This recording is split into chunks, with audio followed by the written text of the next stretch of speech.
आतंकवादी हैं उनको रोकना पड़ेगा यूके को, और उनको उनके ऊपर खालिस्तानी जो टेररिस्ट हैं उनको एक प्रकार से उनके ऊपर लगाम लगानी पड़ेगी, उनके ऊपर सख्त एक्शन लेना पड़ेगा, क्योंकि यूके भी एक ऐसा देश है जहां पर खालिस्तानी टेररिस्ट जो हैं और खालिस्तानी मिलिटेंट्स वो काफी हद तक सक्रिय रहते हैं, और उन्होंने काफी हद तक जो भारत का हाई कमीशन है वहां पर बार भी उन्होंने काफी दंगे फसाद किए। तो वो भी पॉइंट एक इम्पोर्टेंट है भारत और यूके के रिलेशनशिप में।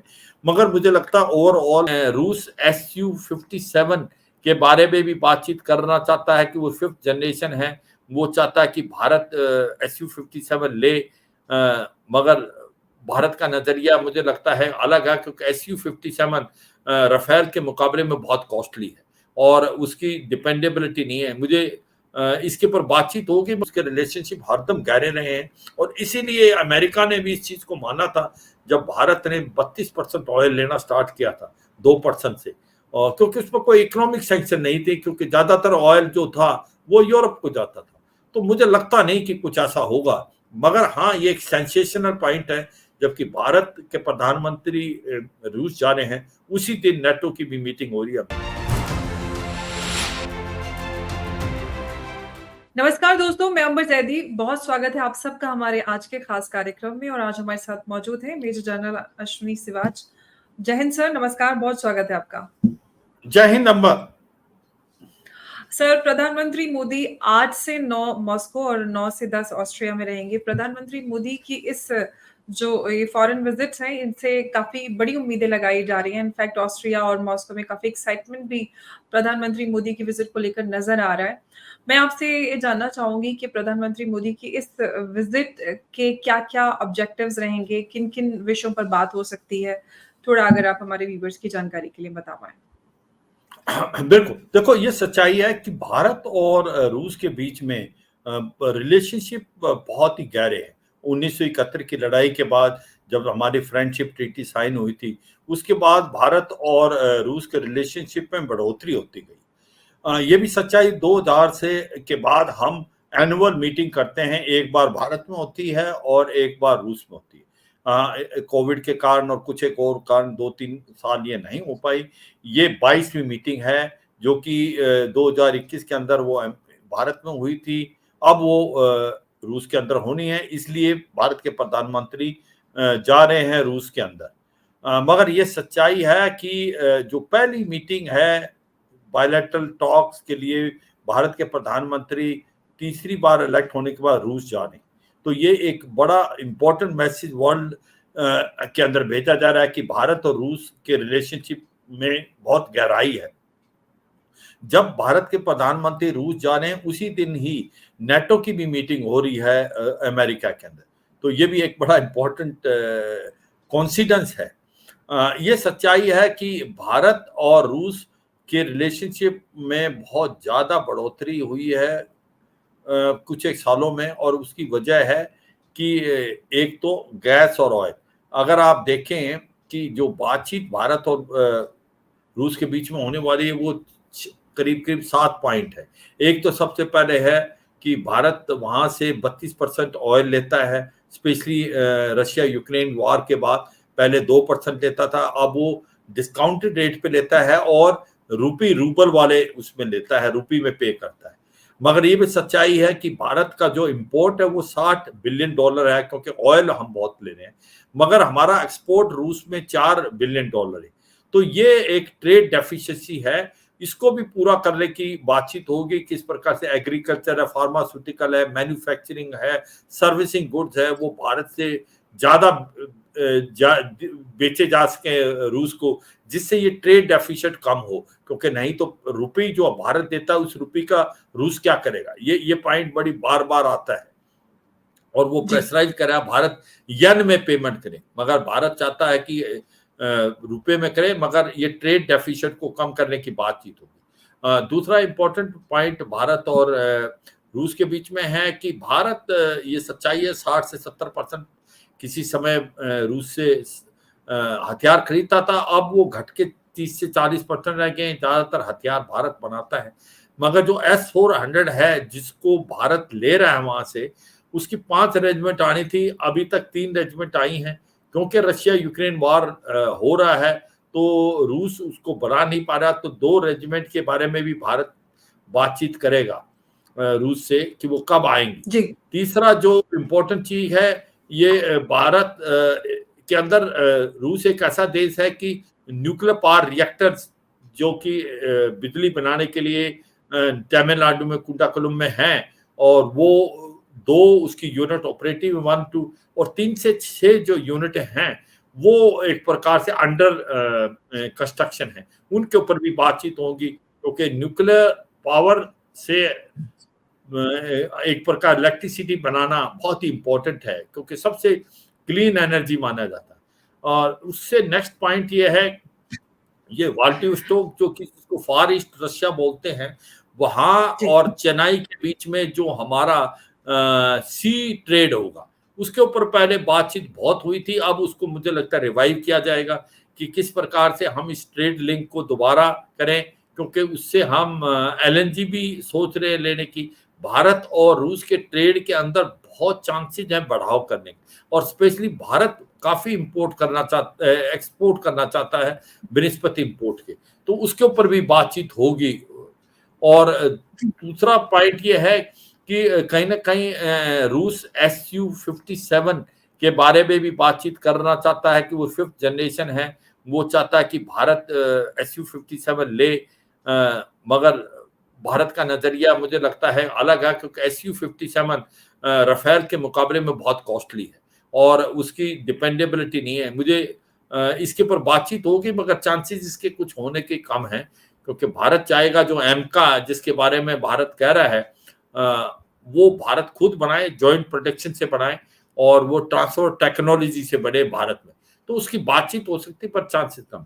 एक और बड़ा मुद्दा है कि कुछ एक भारतीय रूस की फौज में ले लिए गए हैं 50 से 700 के करीब, जो यूक्रेन से लड़ रहे हैं, और जो कुछ वहां पर मारे भी गए हैं।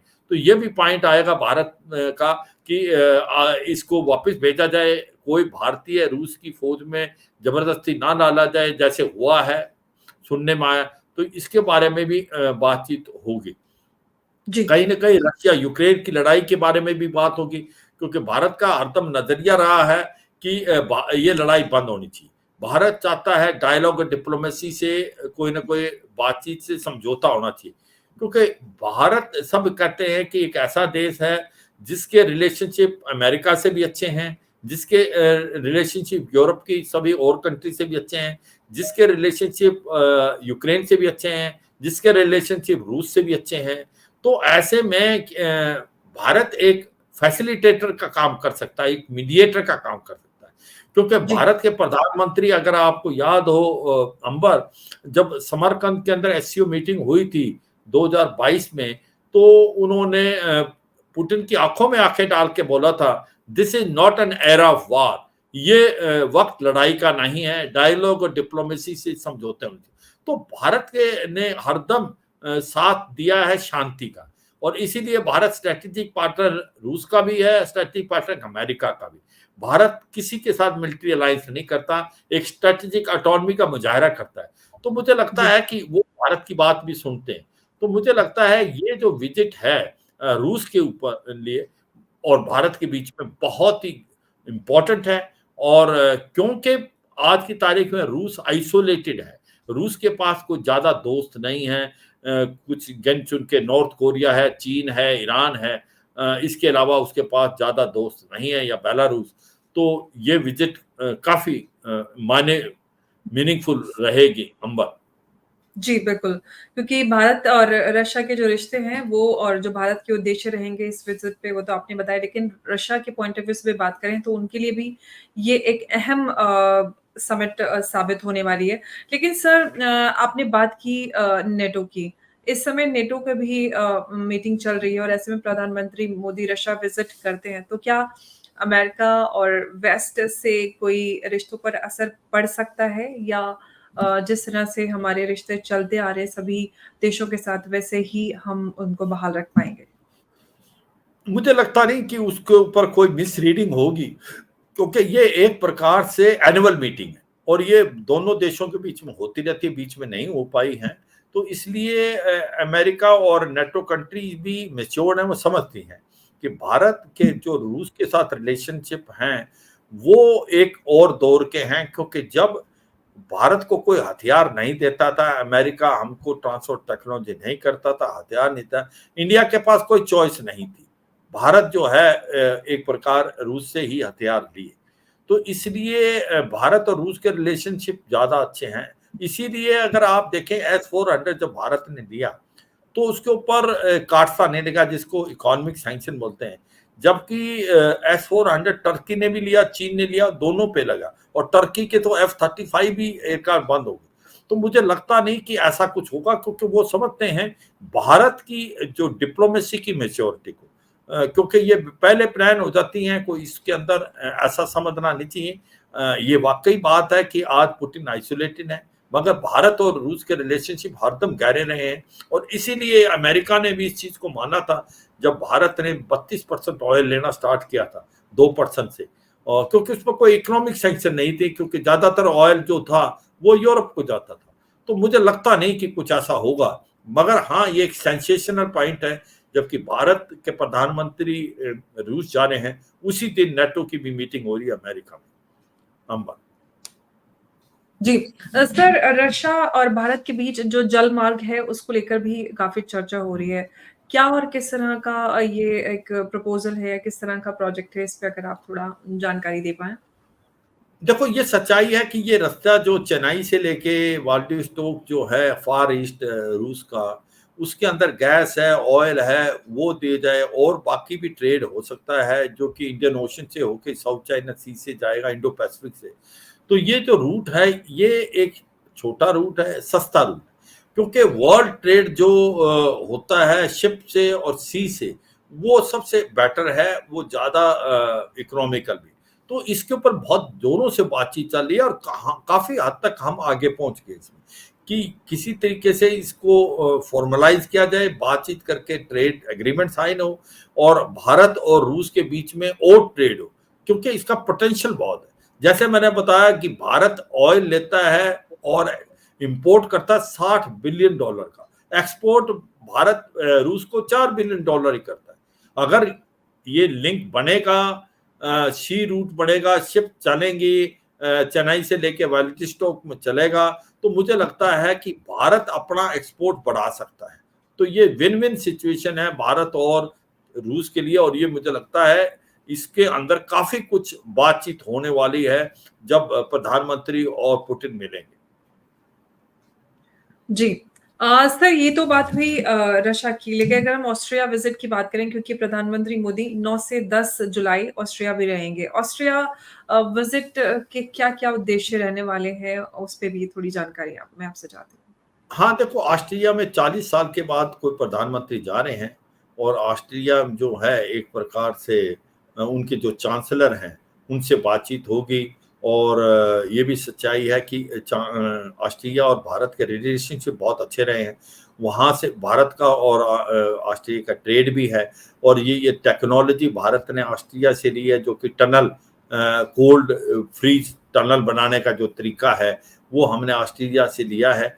तो भारत और ऑस्ट्रिया के रिलेशन हरदम अच्छे रहे हैं, और क्योंकि भारत के प्रधानमंत्री 40 साल के बाद कोई भारत के प्रधानमंत्री ऑस्ट्रिया जा रहे हैं, तो इसका बहुत ही मायना है। और मुझे लगता है आने वाले टाइम में रिलेशनशिप भारत चाहता है हर देश से अच्छे हो, और ऑस्ट्रिया जो है हरदम भारत के साथ खड़ा रहा है पास्ट में। तो मुझे लगता है ये भी एक बहुत अच्छा रिलेशनशिप होना है।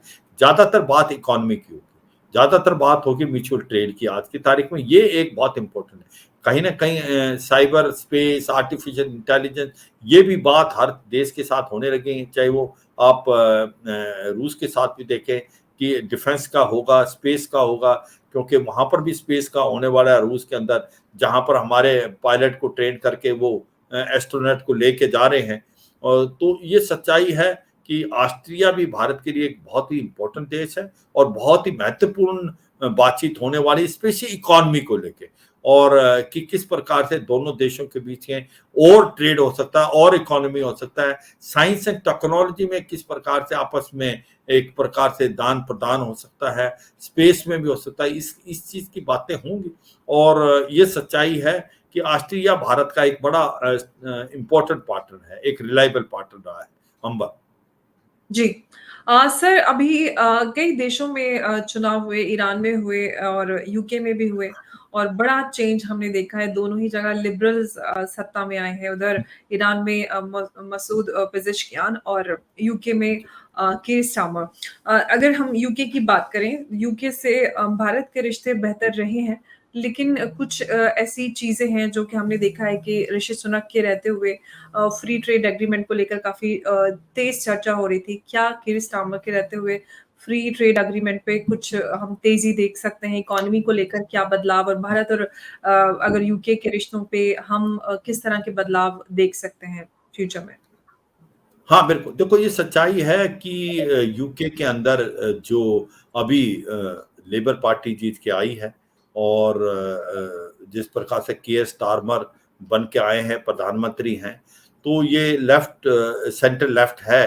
मगर ये सच्चाई है कि भारत समझ रहा है कि अब रिलेशनशिप में काफ़ी बढ़ोतरी होने वाली है।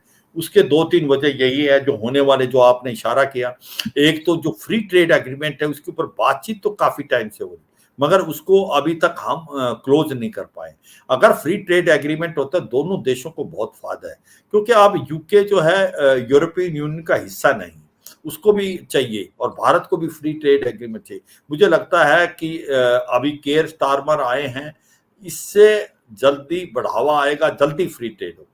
एक है कि कॉम्प्रिहेंसिव स्ट्रेटेजिक पार्टनरशिप, उसके ऊपर भी बातचीत चल रही थी, वो भी अभी तक नहीं कर पाए थे जब ऋषि सुनक के टाइम में।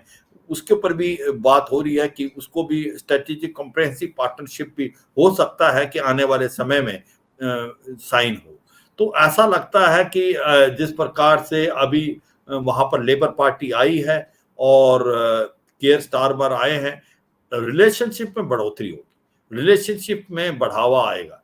भारत का जो कंसर्न जो है वो बहुत इम्पोर्टेंट है। वो पिछली बार भी बताया भारत ने कि जो खालिस्तानी आतंकवादी हैं उनको रोकना पड़ेगा यूके को, और उनको उनके ऊपर खालिस्तानी जो टेररिस्ट हैं उनको एक प्रकार से उनके ऊपर लगाम लगानी पड़ेगी, उनके ऊपर सख्त एक्शन लेना पड़ेगा, क्योंकि यूके भी एक ऐसा देश है जहां पर खालिस्तानी टेररिस्ट जो हैं और खालिस्तानी मिलिटेंट्स वो काफ़ी हद तक सक्रिय रहते हैं, और उन्होंने काफ़ी हद तक जो भारत का हाई कमीशन है वहाँ पर बार भी उन्होंने काफ़ी दंगे फसाद किए। तो वो भी पॉइंट एक इम्पोर्टेंट है भारत और यूके के रिलेशनशिप में। मगर मुझे लगता है ओवरऑल कीयर स्टारमर के आने से रिलेशनशिप में और बढ़ाव आने वाला है। अम्बा।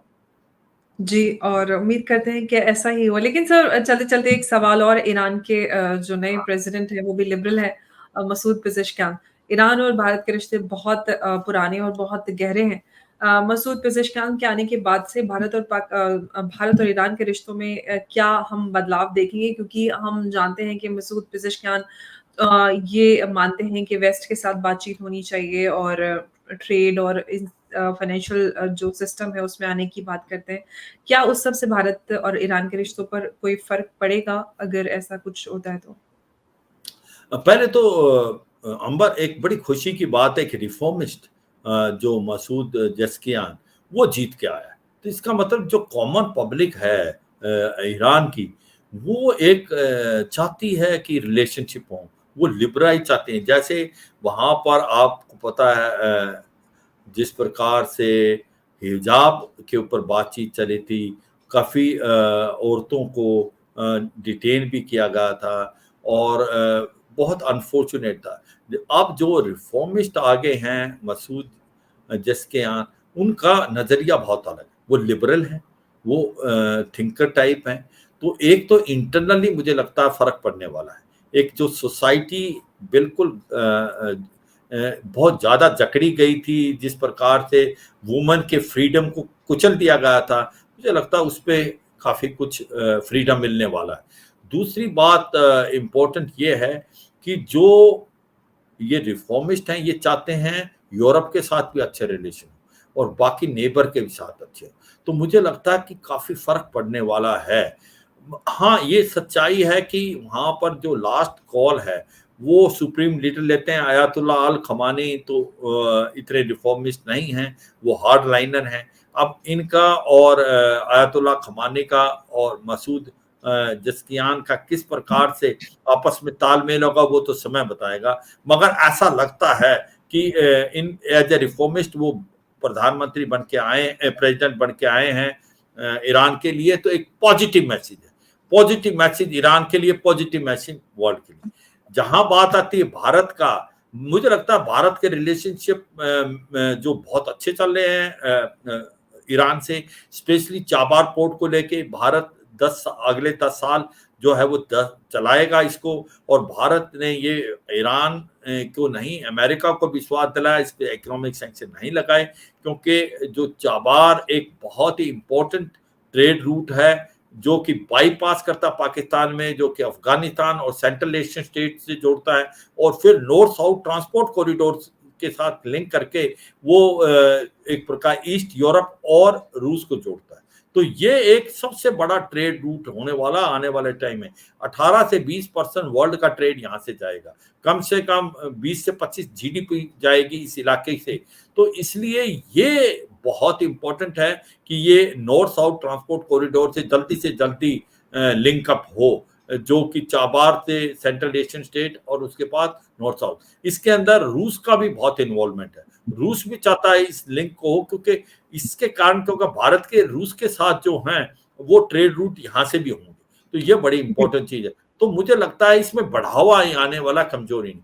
भारत और ईरान के रिलेशनशिप बहुत अच्छे रहे हैं, और मुझे लगता है मसूद जस्कियान के आने से इनमें और ज्यादा गर्मी आएगी और आगे बढ़ेंगे। मगर ओवरऑल मैं यही कहूंगा, मसूद जस्कियान के जीतने से एक नई होप आई है, एक नई होप आई है ईरान में, जो ईरान की सोसाइटी एक प्रकार इंटरनली बहुत हो गई थी, जिस प्रकार से ये रिफॉर्मिस्ट हैं, पॉजिटिव थिंकर हैं, इन इससे एक तो बदलाव सोसाइटी में आएगा, एक सोसाइटी में लगता है खुलापन आएगा थोड़ा बहुत सोचने में, और दूसरा वो हो सकता है उनके रिलेशनशिप दूसरे देशों के साथ और स्पेशली यूरोप के साथ सुधरने के चांसेस लगते हैं। तो एक वेरी पॉजिटिव है, बाकी समय दिखाएगा, क्योंकि ये भी सच्चाई है कि लास्ट कॉल जो है वो वहां पर सुप्रीम लीडर लेते हैं। अयातुल्लाह अल खमानी तो इतने रिफॉर्मिस्ट नहीं हैं, वो हार्ड लाइनर माने जाते हैं, मगर वो समय ही बताएगा। मगर ओवरऑल मैं यही कहूंगा Ambar, very positive move, very positive. Iran के अगर इंटरनल पॉइंट ऑफ व्यू से या इंटरनल पॉलिटिकल सेटअप को देखा जाए तो उसके लिए मसूद पेज़ेश्कियान काफी बेहतर साबित हो सकते हैं, क्योंकि वहां पर काफी लंबे समय से हिजाब विवाद चल रहा है, और उन्होंने हिजाब को लेकर कहा है कि जो इम्प्लीमेंटेशन हिजाब का होता है, मोरालिटी पुलिस करती है महिलाओं के साथ, वो गलत है। और इनफैक्ट वो और वेस्ट के साथ भी रिश्ते बहाल करने की पूरी उसकी तायद करते हैं। लेकिन अगर हम हार्डलाइनर्स या लिबरल्स किसी की भी बात करें, रिफॉर्मिस्ट, ये सब ईरानियन जो रेवोल्यूशन है उसके साथ जुड़े हुए। इवेंचुअली जैसा कि सर आपने कहा, होता वही ईरान में जो सुप्रीम लीडर आयतुल्लाह अल खामेनी चाहते हैं। बहुत बहुत शुक्रिया सर, आप हमारे साथ इस चर्चा में जुड़े और बहुत अहम चर्चा रही। नमस्कार, जय हिंद, जय भारत। जय